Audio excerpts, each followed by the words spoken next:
ರಾಮಾಚಾರ್ಯ ಅವರ ಚಾರ ಅವ್ರ ಎಲ್ಲ ಗೊತ್ತಿದ್ದು ನೀವೇ ಹೀಗೆ ಮಾಡಿದ್ರೆ ಹೇಗೆ ಹೇಳಿ? ರಾಘವೇಂದ್ರ ಅವರೇ ಟೆನ್ಷನ್ ಆಗ್ಬೇಡಿ ನೀವು. ಅಲ್ಲ ರಾಮಾಚಾರ್ಯ ಅವರೇ, ಝಾನ್ಸಿ ಮೇಡಮ್ ಪರಿಸ್ಥಿತಿ ಏನು ಅಂತ ಗೊತ್ತಿದ್ರು ಟೆನ್ಷನ್ ಆಗ್ಬಿಟ್ಟಿದ್ರೆ ಹೇಗೆ ಹೇಳಿ? ಅದು ಗೊತ್ತಿರೋದ್ರಿಂದಾನೇ ಅವಳಿಗೆ ಸೀಮಂತದ ವಿಡಿಯೋ ತೋರ್ಸೋದಾಗ್ಲಿ ಅಥವಾ ಸಡನ್ ಆಗಿ ಸತ್ಯನ್ ಹೇಳಿ ಅವಳಿಗೆ ಶಾಕ್ ಆಗೋ ರೀತಿ ಆಗ್ಲಿ ನಾವೇನೋ ಮಾಡಿಲ್ಲ.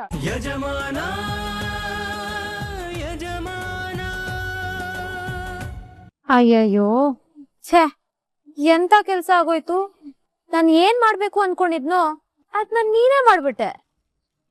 ಅದಕ್ಕೆ ಹೇಳೋದು ಕೋಪದ ಕೈಗೆ ಬುದ್ಧಿ ಕೊಡ್ಬಾರ್ದು ಅಂತ. ಅದಕ್ಕೆ ನೋಡ್ದ್ಯಾ ಕೋಪದಿಂದ ಏನಾಯ್ತು ಅಂತ? ತಿನ್ನೋದು ಬದನೆಕಾಯಿ, ಹೇಳೋದು ವೇದ ಅಂತ ಅನ್ನೋ ರೀತಿ ನೀನ್ ನನಗೆ ತಾಳ್ಮೆ ಪಾಠ ಹೇಳಕ್ ಬರಬೇಡ. ಮೊದಲು ನನ್ನ ಝಾನ್ಸಿ ಮೇಡಮ್ ಎಲ್ಲಿದ್ದಾರೆ ಹೇಳೋ.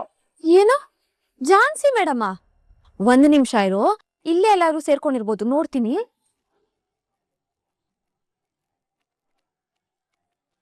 ಮಂಚದ ಕೆಳಗೆಲ್ಲಾರು ಇದ್ದಾಳ, ನೋಡ್ತೀನಿರು. ಸುಮ್ನೆ ತಮಾಷೆ ಮಾಡಬೇಡ.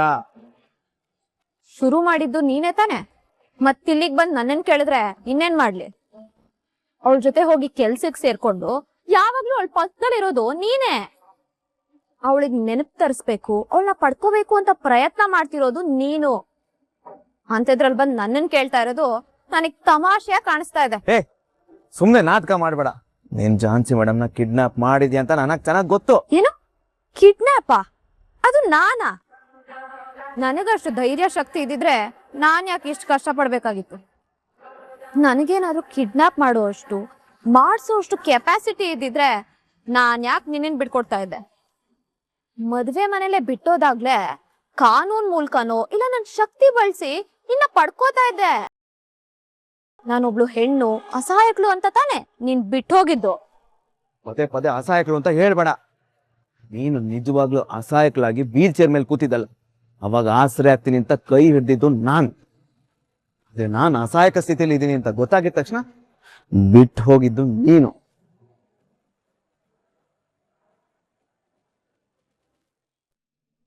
ಈಗ ಎಲ್ಲ ಪ್ರಶ್ನೆಗಳಿಗೂ ಉತ್ತರ ಕಂಡ್ಕೊಳ್ಬೇಕಾಗಿರೋದು ನೀನು. ಇಲ್ಲಿ ಅಪಘಾತ ಆಗಿರೋದು ನಿನಗೆ ಗೊತ್ತು, ಆದ್ರೆ ಅದರಿಂದ ಏನ್ ಆಘಾತ ಆಗಿದೆ ಅಂತ ನಿನಗಿನ್ನೂ ಗೊತ್ತಿಲ್ಲ. ಅವ್ನು ನಿನ್ ಕಣ್ಮುಂದೆ ನಿಂತಾಗ ನೀನ್ ಯಾರು ಅಂತ ಪ್ರಶ್ನೆ ಮಾಡ್ತೀಯ, ಆದ್ರೆ ಅವ್ನು ನಿನ್ ಕಣ್ಮುಂದೆ ಯಾಕೆ ನಿಂತಿದ್ದ ಅನ್ನೋದು ನಿನಗ್ ಗೊತ್ತಿಲ್ಲ.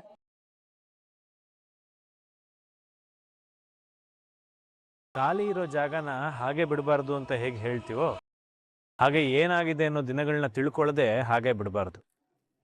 ಆ ದಿನಗಳ ಬಗ್ಗೆ ನೀನ್ ತಿಳ್ಕೊಂಡ್ರೆ ಸಾಕು, ನೀನ್ ಎಲ್ಲಾ ಪ್ರಶ್ನೆಗಳಿಗೂ ಉತ್ತರ ಸಿಗುತ್ತೆ, ನಿನ್ ಕನ್ಫ್ಯೂಷನ್ಸ್ಗೂ ಕ್ಲಾರಿಟಿ ಸಿಗುತ್ತೆ.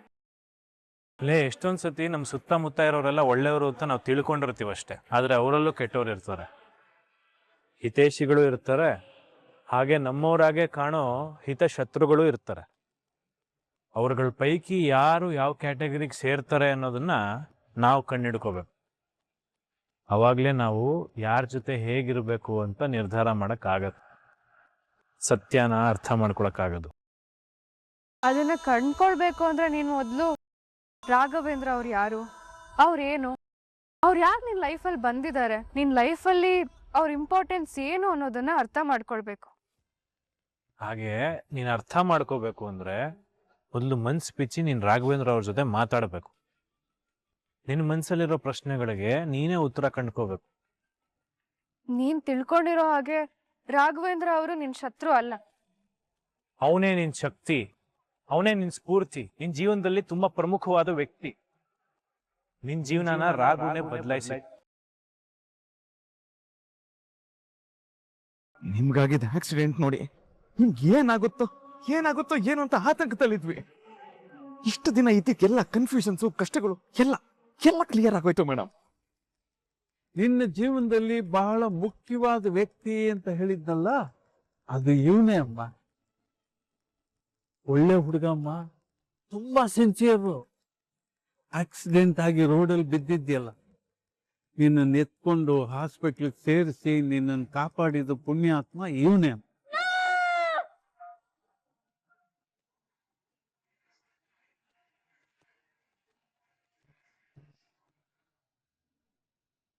ಇವ್ರು ಯಾಕೆ ಹೀಗೆ ಮಾಡ್ತಿದ್ದಾರೆ?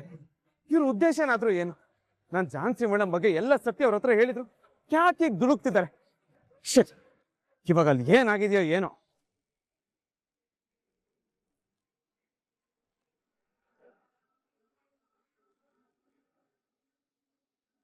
ಹಲೋ ರಾಘು. ರಾಮಾಚಾರಿ ಅವರೇ, ಏನ್ ಮಾಡೋದಕ್ಕೆ ಹೊಟ್ಟಿದ್ದೀರಾ? ಜಾನ್ಸಿ ಮೇಡಮ್ನ ಯಾಕೆ ಕಿಡ್ನಾಪ್ ಮಾಡಿದ್ದೀರಾ? ನೋಡ್ ರಾಘು, ನೀನೇನು ಟೆನ್ಷನ್ ಆಗ್ಬೇಡ. ಇವತ್ತು ನಿನ್ನ ಎಲ್ಲ ಪ್ರಶ್ನೆಗಳಿಗೂ ಉತ್ತರ ಸಿಗತ್ತೆ.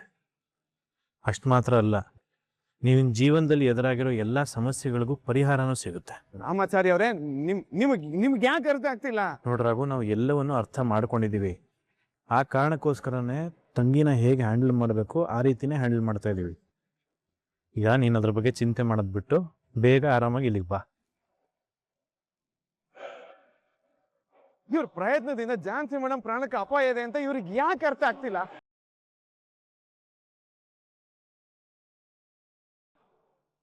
SP ಸಾಹೇಬ್ರೆ, ಹೇಗೆ ಸಂಪತ್ ಕುಮಾರ್, ನನ್ನ ಮೊಮ್ಮಗಳ ಬಗ್ಗೆ ಏನಾದರೂ ಇನ್ಫಾರ್ಮೇಶನ್ ಸಿಗ್ತಾ ಸರ್? ತುಂಬ ಟೆನ್ಷನ್ ಮೌಂಟ್ ಆಗ್ತಾ ಇದೆ ಸರ್. ಒಂದು ರಿಕ್ವೆಸ್ಟ್, ಪರ್ಸ್ನಲ್ ಇಂಟ್ರೆಸ್ಟ್ ತಗೊಂಡು ಸ್ವಲ್ಪ ವಿಚಾರಿಸ್ತೀರಾ ಸರ್ ಪ್ಲೀಸ್? ಏನಂತ ನನ್ನ ಹೊಟ್ಟೆಲ್ ಹುಟ್ಟು, ನೀನು ಸೇಮ್ ನಿಮ್ಮ ಅಪ್ಪನ ತರನೇ, ಯಾವ ಕೆಲ್ಸಕ್ಕೂ ಪ್ರಯೋಜನ ಇಲ್ಲ, ಒಂದ್ ನಾಲಾಯಕ್. ತುಳಸಿ, ನಾನ್ ನಾಯಕ ಅಲ್ಲದೆ ಇದ್ರು ನಾಲಾಯಕಂತೂ ಅಲ್ಲ. ಇವನಿಗಿರೋ ಬುದ್ಧಿ, ಆಟ, ರೀತಿ ಎಲ್ಲ ನಿನ್ ಹಾಗೆ. ಇವನು ಹೋಗ್ತಾರೆ ದಾರಿ ಕೂಡ ನಿಂದೆ, ಅಡ್ಡ ದಾರಿ. ಯಜಮಾನ್ರೆ, ಜಸ್ಟ್ ಈಗ ರಾಘು ಸರ್ ಫೋನ್ ಮಾಡಿದ್ರು, ಜಾನ್ಸಿ ಮೇಡಮ್ ಎಲ್ಲಿದ್ದಾರೆ ಅಂತ ಗೊತ್ತಾಗಿದೆಯಂತೆ. ಅವ್ರನ್ನ ಸೇಫ್ ಆಗಿ ಕರ್ಕೊಂಡ್ ಬರ್ತೀನಿ, ಯಜಮಾನ್ರಿಗೆ ಆರಾಮಾಗಿರಕ್ ಹೇಳು ಅಂತ ಹೇಳಿದ್ರು.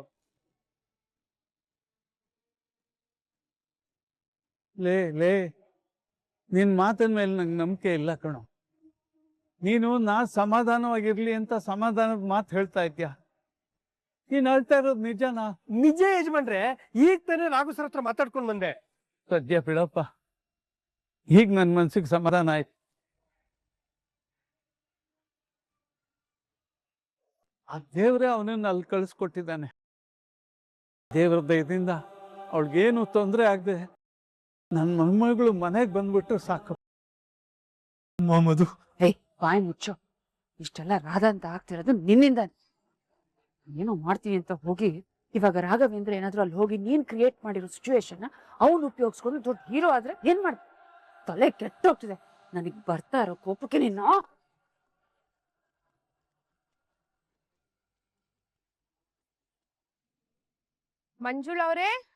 ಮಂಜುಳವ್ರೆ, ಯಾರು?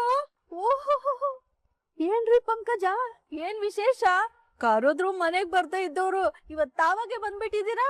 ಮನೇಲಿ ಸಕ್ಕರೆ ಖಾಲಿಯಾಗಿತ್ತು, ಅದಕ್ಕೆ ಇಸ್ಕೊಂಡು ಹೋಗೋಣ ಅಂತ ಬಂದೆ. ಹೌದಾ, ಅದಕ್ಕೇನಂತೆ, ಕೊಡ್ತೀನಿ ಬಿಡಿ. ಅದು ಮಂಜುಳವ್ರೆ, ಆ ವಿಷಯ ಏನಾಯ್ತು?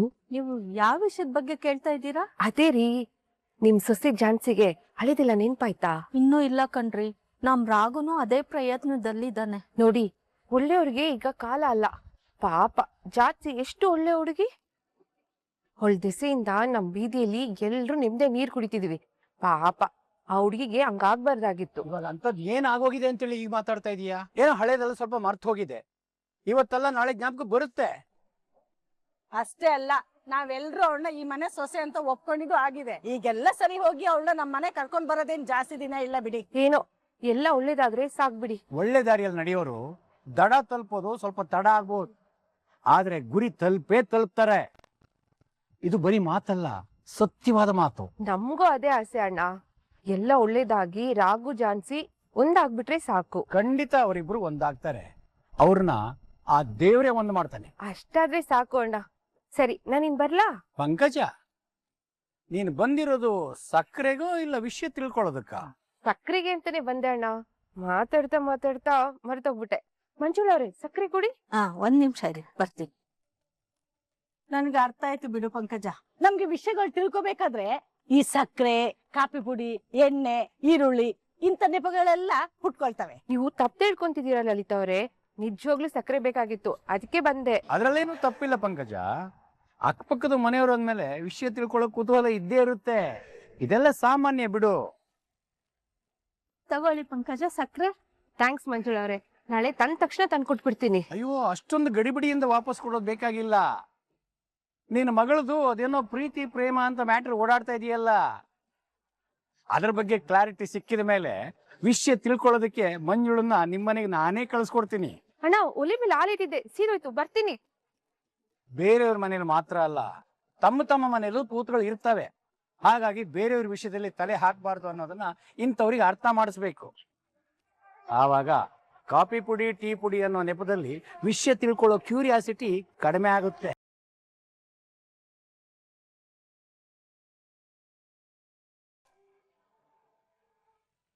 ರಾಮಾಚಾರ್ಯ ಅವರ ಚಾರ ಅವ್ರ ಎಲ್ಲ ಗೊತ್ತಿದ್ದು ನೀವೇ ಹೀಗೆ ಮಾಡಿದ್ರೆ ಹೇಗೆ ಹೇಳಿ? ರಾಘವೇಂದ್ರ ಅವರೇ, ಟೆನ್ಷನ್ ಆಗ್ಬೇಡಿ ನೀವು. ಅಲ್ಲ ರಾಮಾಚಾರ್ಯ ಅವರೇ, ಝಾನ್ಸಿ ಮೇಡಮ್ ಪರಿಸ್ಥಿತಿ ಏನು ಅಂತ ಗೊತ್ತಿದ್ರು ಟೆನ್ಷನ್ ಆಗ್ಬಿಟ್ಟಿದ್ರೆ ಹೇಗೆ ಹೇಳಿ? ಅದು ಗೊತ್ತಿರೋದ್ರಿಂದಾನೇ ಅವಳಿಗೆ ಸೀಮಂತದ ವಿಡಿಯೋ ತೋರ್ಸೋದಾಗ್ಲಿ ಅಥವಾ ಸಡನ್ ಆಗಿ ಸತ್ಯನ್ ಹೇಳಿ ಅವಳಿಗೆ ಶಾಕ್ ಆಗೋ ರೀತಿ ಆಗ್ಲಿ ನಾವೇನೋ ಮಾಡಿಲ್ಲ. ಸೂಕ್ಷ್ಮವಾಗಿ ಎಷ್ಟು ಹೇಳಬೇಕು ಅಷ್ಟನ್ನೇ ಹೇಳಿ, ಏನ್ ಸತ್ಯ ಇದೆ, ಏನನ್ನ ಮರ್ತಿದ್ಯಾ ಅನ್ನೋದು ಮಾತ್ರ ಹೇಳಿದೀವಿ. ನೀವು ಮಾಡ್ಬೇಕಾಗಿರೋದು ಇಷ್ಟೇ ರಾಘು, ತುಂಬಾ ಸಿಂಪಲ್. ಅವ್ರ ಮುಂದೆ ಹೋಗಿ ಏನೇನಾಗಿದೆ ಅಂತ ಕ್ಲಿಯರ್ ಆಗಿ ಹೇಳು. ನಿಮ್ಮ ಹತ್ರ ತಿಳ್ಕೊಳ್ಬೇಕಾಗಿರೋ ಸತ್ಯ ಏನೋ ಇದೆ ಅನ್ನೋ ಕ್ಯೂರಿಯಾಸಿಟಿನ ಅವಳಲ್ಲಿ ಹುಟ್ಟಾಕಿದೀವಿ. ನಾವು ಹೇಳಿರೋ ರೀತಿಲಿ ತಂಗಿಗೆ ಬಹುಶಃ ಕೆಲವು ನೆನಪುಗಳು ಬಂದೂ ಇರ್ಬೋದು, ಬಂದಿಲ್ದೇನೂ ಇರ್ಬೋದು. ಆದ್ರೆ ಇಲ್ಲೇನೋ ಸತ್ಯ ಇದೆ, ಅದನ್ನ ನಾನು ತಿಳ್ಕೊಳ್ಳೇಬೇಕು ಅನ್ನೋ ಕುತೂಹಲ ಅವಳು ಖಂಡಿತ ಹುಟ್ಟಿರುತ್ತೆ. ಸೊ ನೀವ್ ಇವಾಗ ಹೋಗಿ ಝಾನ್ಸಿ ಹತ್ರ ಮನ್ಸ್ ಬಿಚ್ಚಿ ಮಾತಾಡಿದ್ರೆ ಎಲ್ಲಾನು ಕ್ಲಿಯರ್ ಆಗುತ್ತೆ. ನಾನು ನಿಮಗೆ ಹೇಗೆ ಹೇಳ್ಬೇಕು ಅಂತ ನನಗೆ ಅರ್ಥನೇ ಆಗ್ತಿಲ್ಲ. ಈಗ ನೀವೇನು ಹೇಳೋದು ಬೇಡ ರಾಘು ಅವರೇ. ನಮ್ಮ ವಿಷಯದಲ್ಲಿ ನಿಮ್ಮಿಂದ ಎಷ್ಟು ಸಹಾಯ ಆಗಿದೆ ಅನ್ನೋದನ್ನ ನಾವು ಮರೆಯಕ್ ಸಾಧ್ಯನೇ ಇಲ್ಲ. ಇವತ್ತು ನಾನು ಮತ್ ನನ್ ಮಗಳು ಬದುಕಿದೀವಿ ಅಂದ್ರೆ ಅದಕ್ಕೆ ಅವತ್ ಝಾನ್ಸಿ ನನ್ ಜೊತೆಗಿದ್ದಿದ್ದು, ನೀವ್ ಅಲ್ಲಿಗೆ ಬಂದಿದ್ದೇ ಕಾರಣ. ನಮಗೋಸ್ಕರ ನೀವಿಬ್ರು ಅಷ್ಟು ಕಷ್ಟಪಟ್ಟಿದ್ದೀರಾ, ಅಂಥದ್ರಲ್ಲಿ ನಮ್ಮಿಂದ ನಿಮ್ಗೆ ಒಂದು ಸಣ್ಣ ಸಹಾಯನೂ ಆಗದ್ ಬೇಡವಾ? ರಾಘು ಅವ್ರೆ, ನೀವೇನು ಟೆನ್ಷನ್ ಆಗ್ಬೇಡಿ. ಝಾನ್ಸಿಗೆ ಏನೋ ಒಂದ್ ನೆನ್ಪು ಬಂದಿರುತ್ತೆ, ಇಲ್ಲ ನನ್ ಜೀವನದಲ್ಲಿ ಏನೋ ಆಗಿದೆ ಅದನ್ನ ತಿಳ್ಕೊಳ್ಬೇಕು ಅನ್ನೋ ಇಂಟ್ರೆಸ್ಟ್ ಬಂದಿರುತ್ತೆ. ನೀವು ಧೈರ್ಯವಾಗಿ ಒಳಗ್ ಹೋಗಿ. All the best Raghu. ಇವತ್ತೆಲ್ಲ ಕ್ಲಿಯರ್ ಆಗುತ್ತೆ. ನೀವು ಆರಾಮಾಗಿ ಹೋಗಿ ಧೈರ್ಯವಾಗಿ ಮಾತಾಡಿ.